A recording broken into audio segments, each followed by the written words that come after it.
ఉల్టా చోర్ కొత్వాలోంకే డాంటే సామెత ఇప్పుడు కరెక్ట్గా నడుస్తోంది.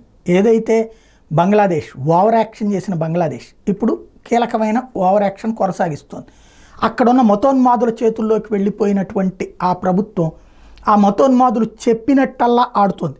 తాజాగా త్రిపుర రాజధాని అగర్తలాలోని బంగ్లాదేశ్ కాన్సులర్ కార్యాలయం దగ్గర జరిగిన మొన్నటి గొడవకి బేస్ చేసుకుని భారత రాయబారికి బంగ్లాదేశ్ విదేశాంగ శాఖ కార్యాలయం సమన్లు పంపించింది.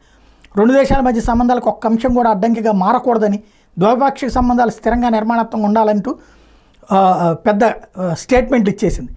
భద్రతా కారణాల రీత్యా కాన్సులర్ కార్యాలయంలో వీసా ఇతర సేవలు నిలిపేస్తున్నామని ప్రకటించింది. బంగ్లాదేశ్ విదేశాంగ కార్యదర్శి రియాజ్ హమీదుల్లాతో సమావేశం తర్వాత భారత రాయబారి ప్రణయ్ వర్మ మీడియాతో మాట్లాడుతూ ఆపద్ధర్మ ప్రభుత్వంతో సంప్రదింపులు కొనసాగిస్తామన్నారు.